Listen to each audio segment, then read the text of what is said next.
the city of illusion, in the heart of New York City, where skyscrapers touch the clouds and dreams are built overnight, there is a darker truth hidden beneath the surface. This is a city of ambition, money, and endless competition. But behind the bright lights and luxury towers, something far more powerful exists.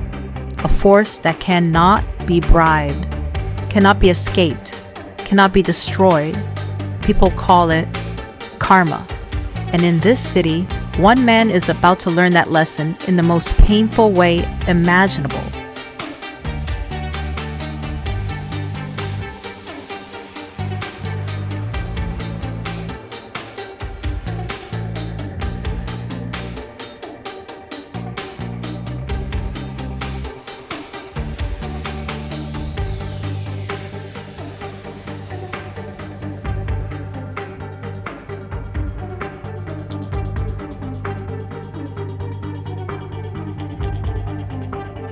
The rise of Ethan Cole. Ethan Cole was the definition of success: young, wealthy, powerful, a rising business tycoon in New York's competitive corporate world. To the public, he was a genius, a man who always wins. But behind closed doors, Ethan believed in only one rule: survival of the strongest, morality, kindness, empathy. He saw them as weaknesses. In his eyes, the world was not fair, so he chose not to be fair either.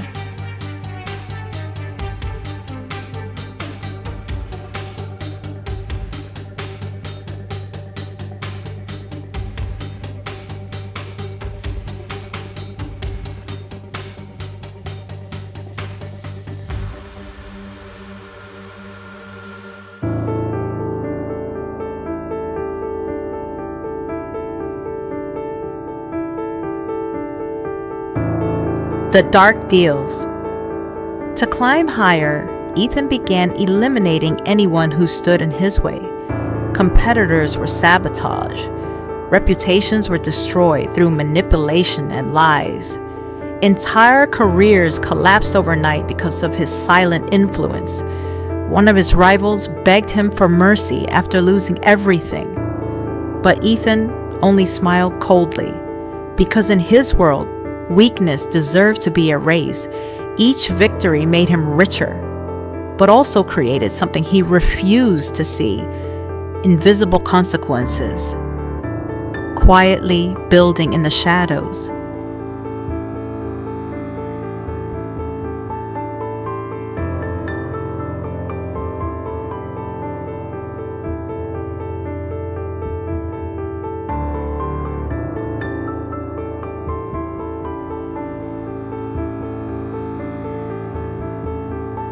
The warning: one rainy evening, on a quiet street far from the city's luxury districts, Ethan encountered a mysterious woman, Maria. She was homeless, unnoticed by society, yet her eyes carried something unsettling: wisdom and warning. She looked at Ethan and spoke calmly, as if she already knew his future.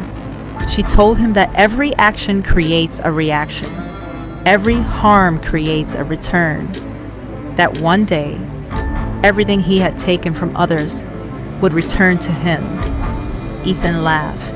He dismissed her words as nonsense, the superstition of a broken mind, and he walked away, unaware that his downfall had already begun.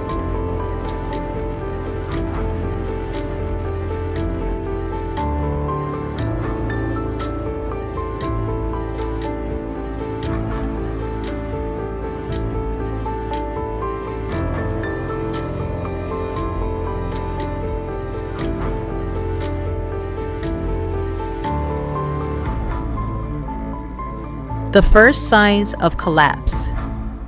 Not long after that encounter, things started to change, subtle at first. A major business deal suddenly fell apart. Then another contract was suspended without explanation. Investigations began circling his company like dark clouds. People who once admired him started avoiding him. his empire, built on control and manipulation, began to crack from within. Ethan tried to fix it, to control it, to dominate it as he always had. But this time, nothing obeyed him. For the first time in his life, Ethan felt something unfamiliar: fear.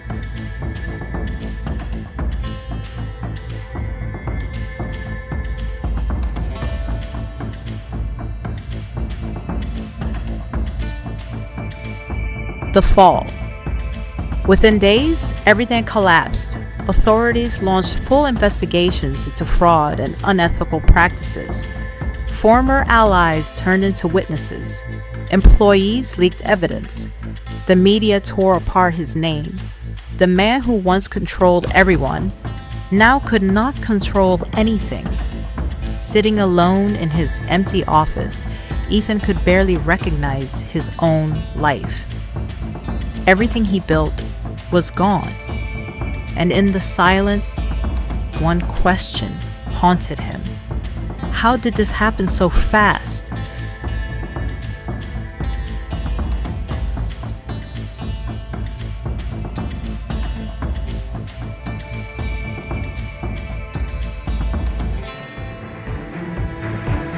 Return to Maria.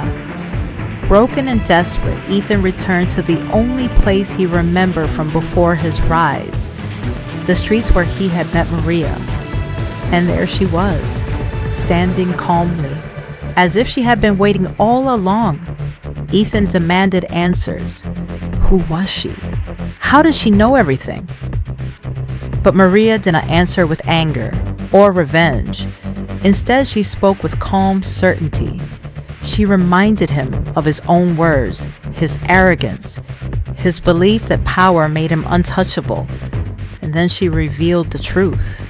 She was not there to punish him. She was only there to reflect what he had already created.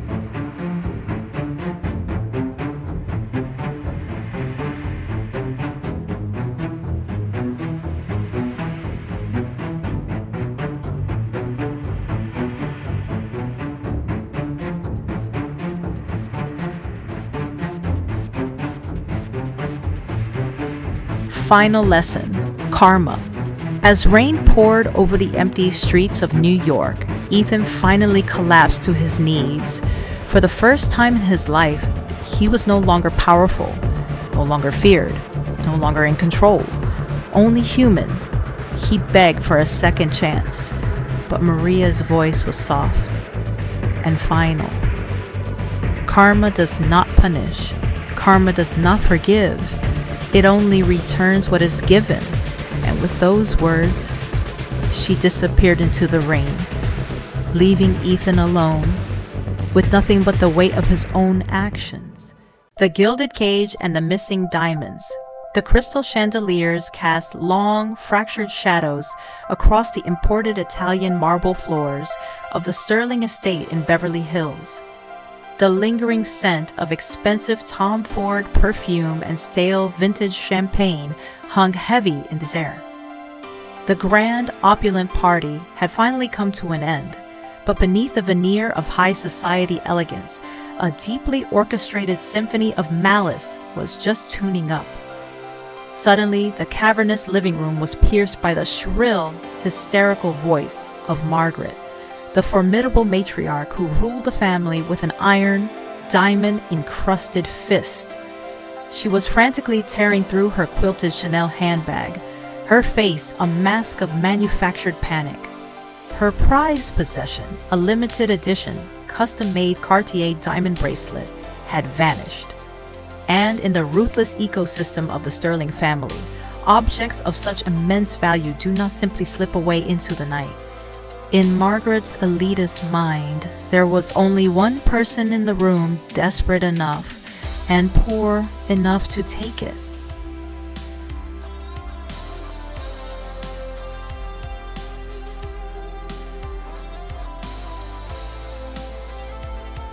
The masterclass in malice.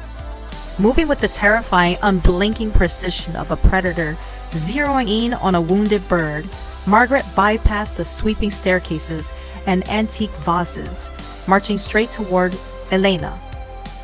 Elena, the daughter-in-law, whose only crime was loving a wealthy man while carrying the original sin of a middle-class upbringing. Without uttering a single word of warning, Margaret lunged, her heavily manicured claws snatching Elena's modest wool coat from the back of a mahogany chair. With a theatrical gasp that could have won her a dozen Oscars, Margaret plunged her hand deep into the coat pocket and whipped out the dazzling cascade of diamonds. The stones caught the light, practically blinding everyone in the room. It was a flawless, devastating performance. Elena stood paralyzed, the air completely knocked from her lungs. She wasn't just witnessing a false accusation.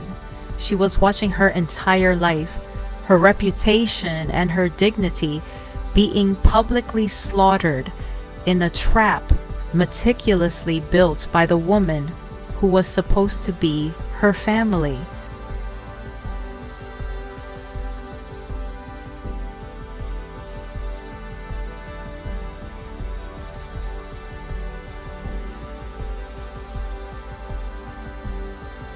The silence of a spineless man. When the world crashes down around a woman, she instinctively reaches out for the hand of the man who promised to stand by her in sickness and in health. Elena turned her tear-filled, desperate eyes toward David, the husband she had devoted 5 years of her life to, begging silently for him to be the shield she so desperately needed. But in that agonizing, breathless moment, the awful truth crystallized. David was a phantom, paralyzed by a lifetime of cowering beneath his mother's overbearing shadow. His spine simply dissolved. He couldn't even meet his wife's gaze. Instead, his face hardened into a mask of weak, misplaced rage. Siding with the woman who wrote his trust fund checks, David raised a trembling finger toward the heavy oak doors. He barked at Elena to get out, threatening to call the police. And just like that, with the chilling nighttime breeze sweeping into the foyer, Elena was cast out of the mansion, discarded like a piece of trash.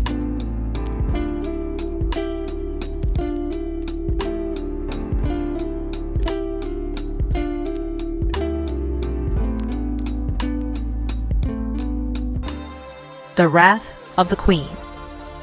The morning sun of the third day broke through the Beverly Hills fog, but it was nothing compared to the fiery storm about to hit the Sterling household. Without knocking, the heavy front doors swung open with a deafening crash. The oxygen in the grand foyer seemed to ignite. There stood Elena. Gone was the timid, eager-to-please girl in pastel cardigans. In her place stood a woman forged in fire, draped in a razor-sharp, power-red suit and dark designer sunglasses, moving with the terrifying, lethal grace of an apex predator.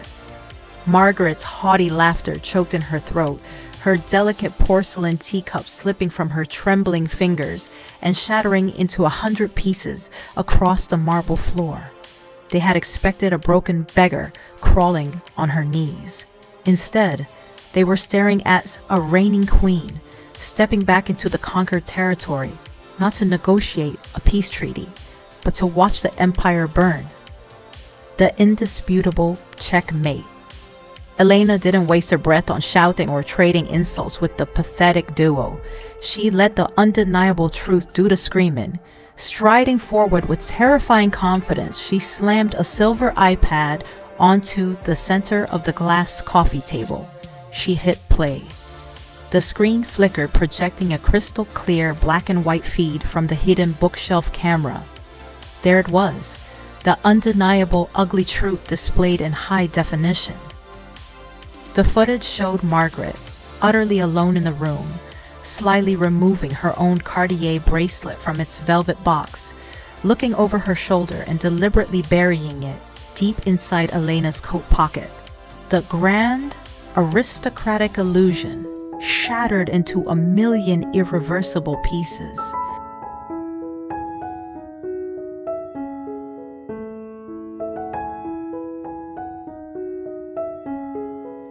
The Symphony of Freedom. The realization hit David like a physical blow to the stomach. The crushing weight of what he had done and who he had chosen finally registered in his vacant eyes. Desperate, pathetic, and suddenly terrified of losing her, he stumbled forward, stammering broken apologies, begging for just 5 minutes to talk, to fix it, to go back. But Elena just tilted her head and smiled, a cold, pitiless smile that offered zero salvation. Reaching into her sleek leather briefcase, she pulled out a thick, heavy stack of legal documents and slapped them with a resounding thud directly against David's chest. They were divorce papers, fully executed, already signed. Her eyes delivered the final fatal blow. Keep your millions and keep your monster of a mother. I am taking my dignity. With a final dismissive turn, Elena walked toward its open door. The rhythmic, sharp click-clack of her stilettos echoed through the dead silence of the mansion, a magnificent, triumphant symphony of a woman marching into her absolute freedom, leaving behind a broken boy, a disgraced matriarch, and a legacy in ruins. Never ever wake the sleeping demon inside a falsely accused woman. The penthouse on the 40th floor was silent. Only the sound of classical jazz emanating from the in-wall speakers. Elara sat in a leather armchair, darkness enveloping her, revealing only her sharp eyes reflecting the city lights.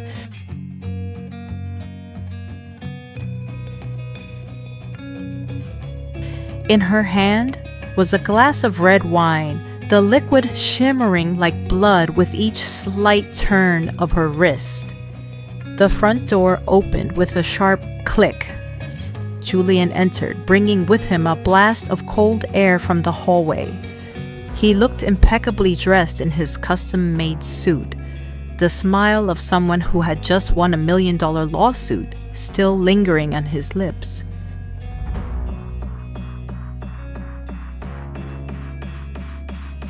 Elara, why is the house so dark? He asked, tossing his briefcase onto the sofa and loosening his tie.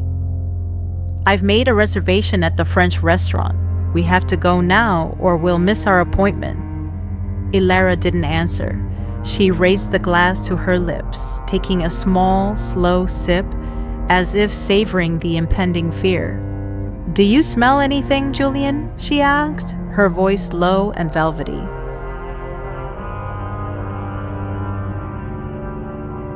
A faint scent of roses, the cheap perfume your secretary uses, or perhaps the mistress you're hiding in apartment 4B 5th Avenue?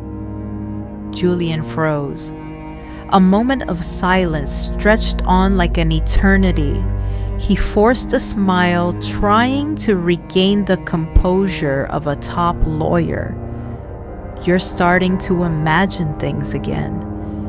That's the apartment of a client involved in a property dispute.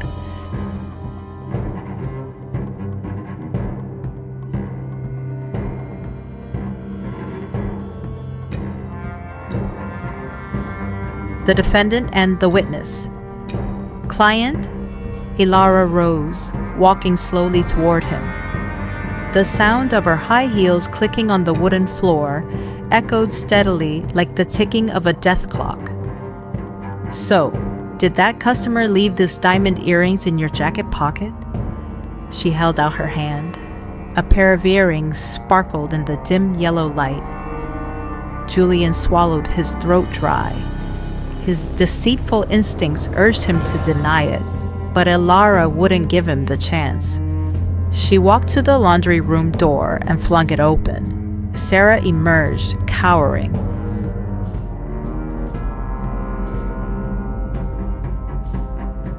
She was wearing the cream-colored silk robe, a gift Julian had given Elara last year. Sarah's youthful face was smudged with mascara, her eyes red with fear. Julian, she said you were in an accident. Sarah sobbed, looking at Julian reproachfully. She picked me up. She says she knows everything.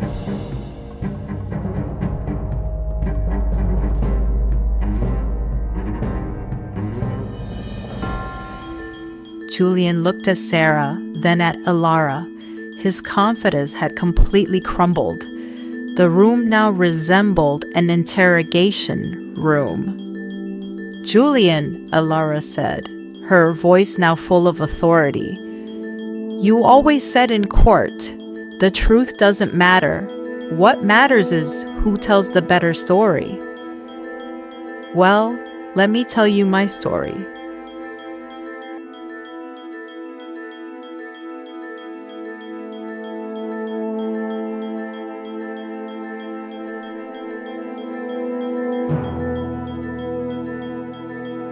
The Cruel Judgment. Elara picked up the tablet, her fingers gliding across it. "For the past 6 months, while you were busy working at luxury hotels, I was busy with numbers. Did you forget that I built the financial management system for your company? What are you planning to do?" Julian stepped closer, his voice beginning to tremble. "Don't do anything stupid. We're a power couple. If this scandal breaks out, we'll both lose everything."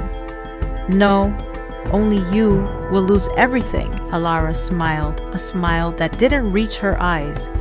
"I managed to transfer all our shared assets to trusts that you have no right to touch. And more importantly,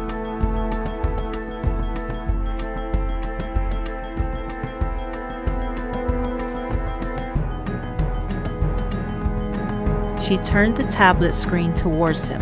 On it was an email sent 2 minutes ago. The recipients were the State Bar Council and all of his company's major partners.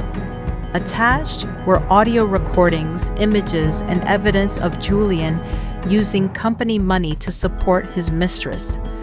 "Your career, your license, your honor, all will be in flames tomorrow morning when the press reports it," Elara said, her voice so cold it sent a shiver down Sarah's spine. "You're a devil!" Julian roared, about to lunge at her, but stopped short when he saw Elara pull out a phone that was on live stream mode.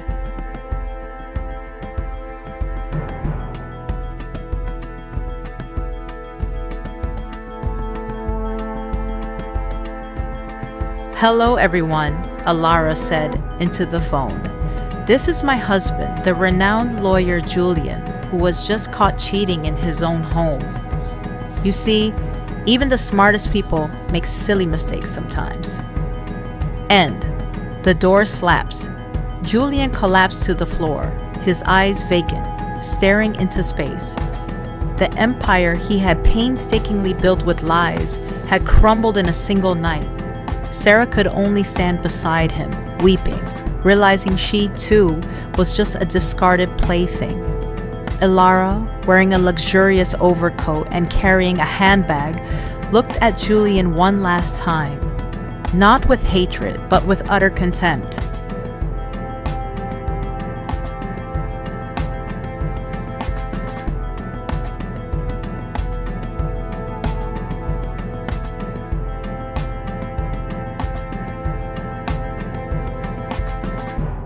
"The locksmith will be here in 5 minutes. Your belongings have been packed and left on the sidewalk downstairs. I hope Sarah has a place for you to sleep." She walked out the door, the sound of her heels fading away until they disappeared. The sound of the door slamming shut echoed dryly, like the final blow of the judge's gavel in court. Case closed.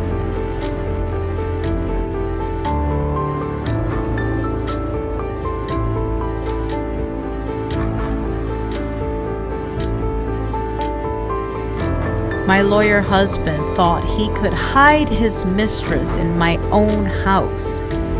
He forgot I taught him everything he knows. the smell of luxury. The air in the Gilded Lily was thick with the scent of expensive perfume and aged wagyu. Jessica adjusted her diamond earrings, checking her reflection in a gold-plated spoon. To her, the world was a ladder, and she was one step away from the top. The heavy oak doors creaked open. A man in a sweat-stained neon vest and scuffed work boots stepped onto the hand-woven Persian rug. It was Mark. He looked out of place, like a charcoal smudge on a white silk dress. He clutched a small plain cardboard box. "Excuse me," Mark said, his voice calm despite the glares from the elite diners. "I'm looking for a Miss Jessica Vance. I have a high-priority delivery." Jessica didn't look at his face. She only saw the dirt on his fingernails. She recoiled as if he were a leper. "Ugh!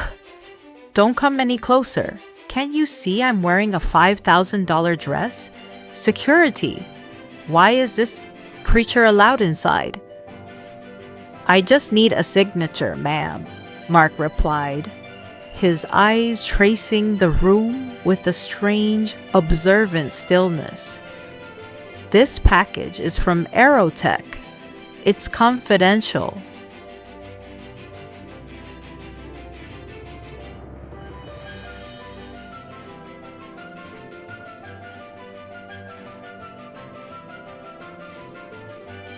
The king of nothing.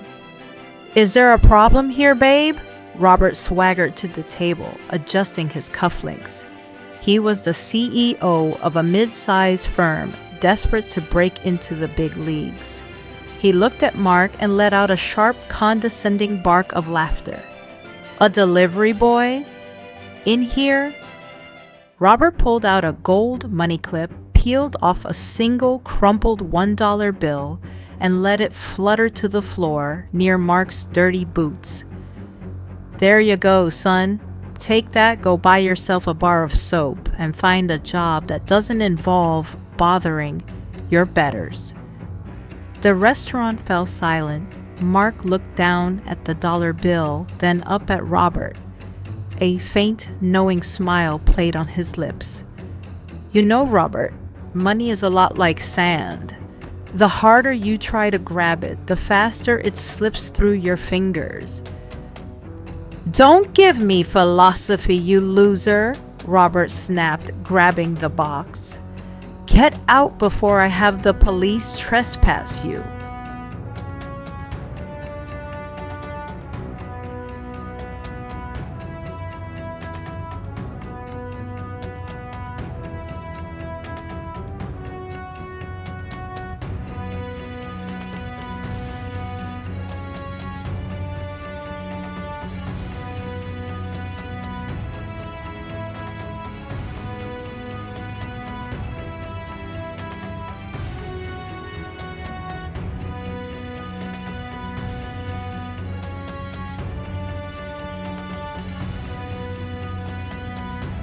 The shattered illusion.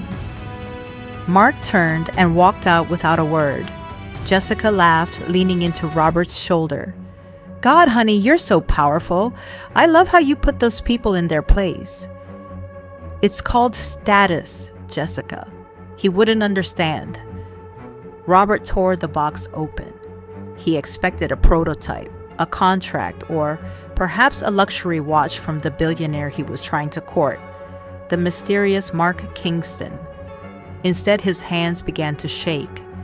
Inside was a black envelope embossed with a gold seal and a single heavy card. Robert's face drained of color, turning a sickly shade of gray. "What is it?" Jessica asked, her voice rising. "Is it the contract?" It's a termination," Robert whispered. He read the note aloud, his voice cracking. "The partnership between Aerotech and your firm is hereby dissolved. I do not build empires with men who treat the backbone of this country like trash. You are blacklisted from every venture I own. MK, the undercover king." Suddenly, the restaurant's manager, who had been watching from afar, stepped forward. He wasn't looking at Robert. He was looking at the door. A black Rolls-Royce Boattail, a $28 million car, pulled up to the curb. The man who stepped out was no longer wearing a neon vest. He wore a midnight blue charcoal suit, his hair swept back, his presence commanding the very air in the room. Two massive men in black suits followed him like shadows. It was Mark. The manager bowed so low his forehead nearly touched the floor. "Mr. Kingston, we are so sorry for the disturbance earlier. We had no idea you were conducting a personal audit." Jessica's eyes went wide. The delivery boy was the man she had been stalking on Instagram for months. The man worth $50 billion.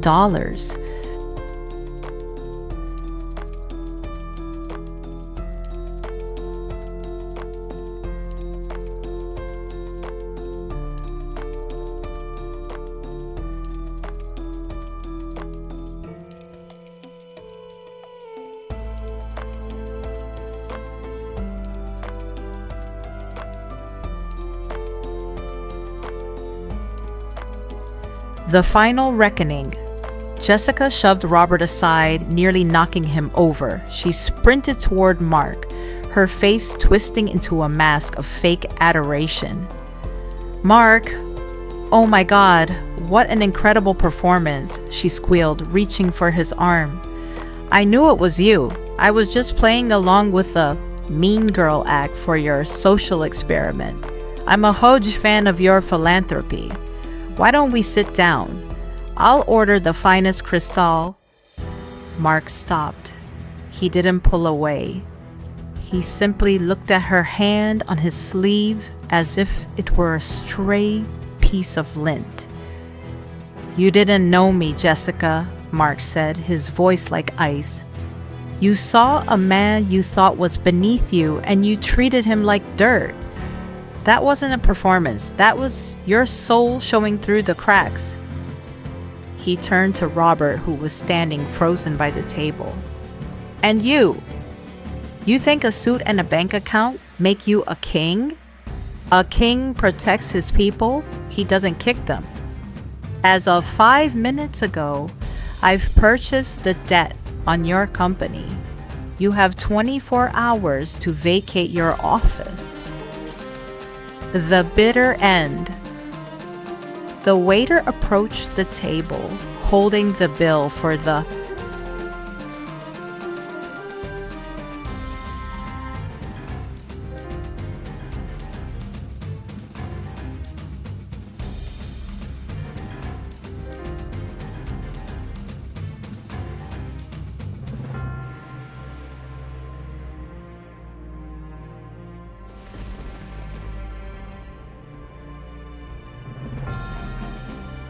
bitter end. The waiter approached the table, holding the bill for the $2,000 appetizers they hadn't even finished. "Sir, your card was declined. Would you like to try another?"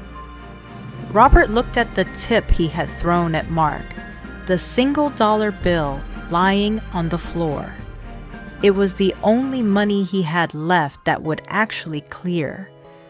Jessica looked at Mark, tears of frustration in her eyes. "You can't do this. You're a billionaire. You're supposed to be a gentleman." Mark paused at the door, looking back one last time. "A gentleman treats a janitor with the same respect he treats a CEO. You two? You're just well-dressed vultures." Narrator. As the Rolls-Royce pulled away, Jessica was left standing in the rain, a broken heel and a broken dream. She had spent her whole life digging for gold, only to realize she had buried herself alive in a hole of her own making. The moral: your wealth is not defined by what is in your bank account, but by how you treat those who can do absolutely nothing for you. Watch who you kick on your way up. You might just meet them on your way down. Out the door, the devil awakens. The upper echelons of New York society are built on a foundation of glittering lies, where the most rotten secrets are locked tightly behind heavy gold-plated doors. Inside, the palatial, multi-million-dollar estate of real estate tycoon Richard, a grotesque play is quietly taking the stage. The players, his staggeringly beautiful young wife Elena, and his arrogant, reckless son Chris. It is high noon on a Friday. Richard, looking sharp and commanding in his tailored suit, grabs his leather briefcase, entirely unaware that stepping out that door means surrendering his castle to two vipers. He kisses Elena gently, instructing her to be good, and throws a stern warning to his son. "Chris, don't cause trouble for your stepmother." Elena plays the part flawlessly. Her smile is saccharine sweet as her delicate fingers adjust his tie, wishing him a safe flight to Chicago. But just over Richard's shoulder, Chris leans against the marble wall. He flashes a dark, knowing smirk, his hands shoved deep into his pockets. "Don't worry, Dad," Chris drawls, his eyes fixed on Elena with a predatory gleam. "I'll take very good care of her."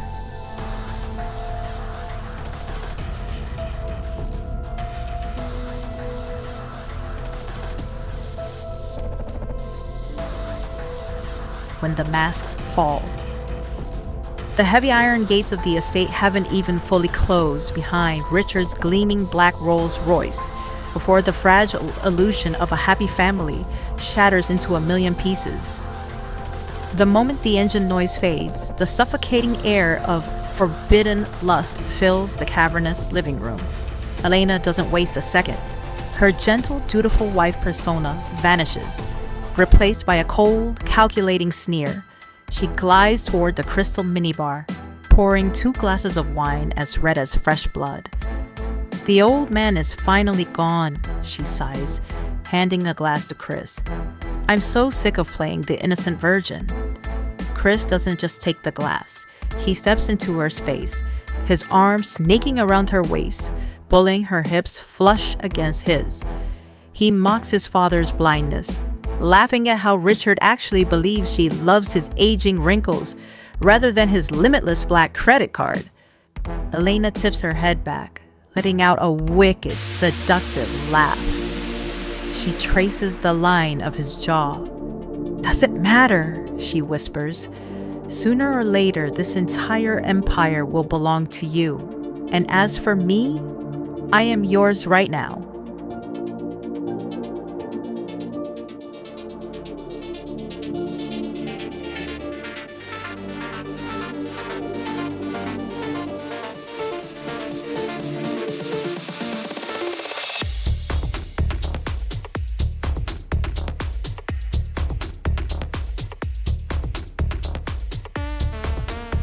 Arrogance on the bed of sin. Pure, unadulterated temptation completely blinds their reason. A crystal glass tumbles to the plush wool rug, the red wine seeping into the fibers like a bloody omen, but they don't care. They stumble up the grand staircase, tearing at each other's clothes, finally crashing through the doors of Richard's own master bedroom. They throw themselves onto his expensive, imported silk sheets.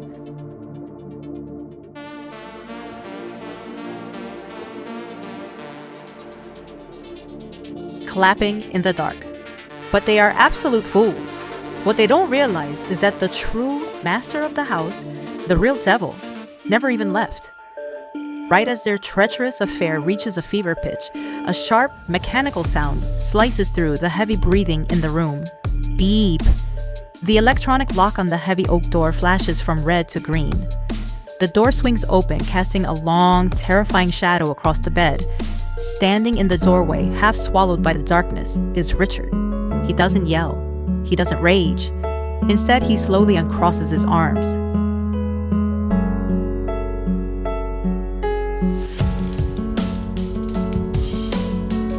Utter panic. The blood instantly drains from their faces. Elena and Chris freeze, paralyzed as if they've been doused in a bucket of liquid nitrogen. The arrogance evaporates in a split second, replaced by pure, naked terror. They frantically scramble backward, desperately clutching at the thin silk sheets to cover their shivering bodies. Elena's composure shatters. She bursts into hysterical, ugly tears, her voice trembling violently.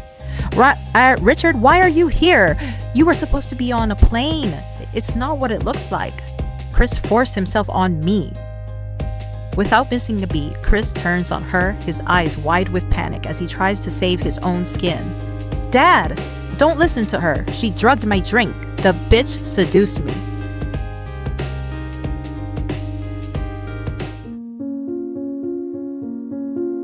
The ultimate checkmate. The giant screen flares to life, illuminating the room. It's a live video conference. On the other end sit three stoic men in tailored suits, watching from a pristine law office. Richard hadn't just stayed one step ahead of these two rats. He had lapped them entirely.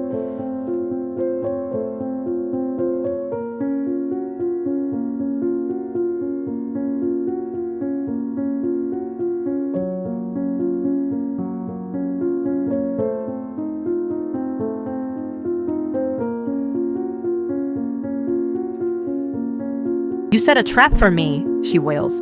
Not a trap, Richard corrects, staring at her with utter disgust. An audit of your loyalty.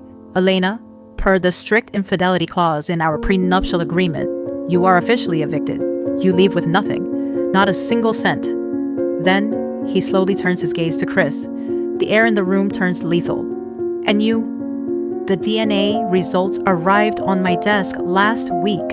Your mother was a liar. You are no son of mine. As of this morning, your name is burned from my will, and every credit card you hold has been permanently declined.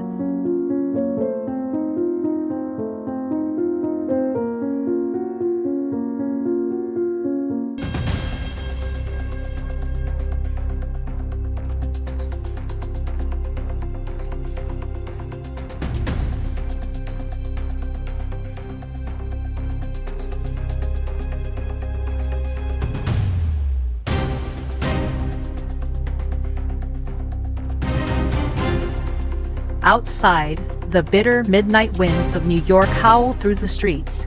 The massive iron gates of the estate slam shut with a deafening clang.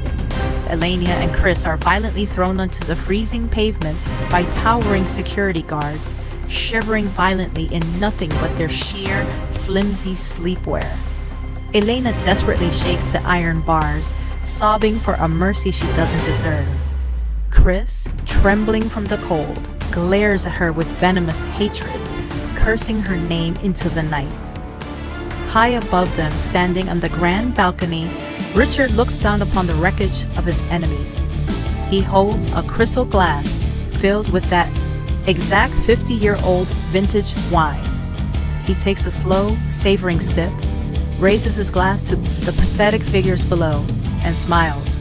Wishing you a long, miserable life of poverty together. Guards, release the hounds.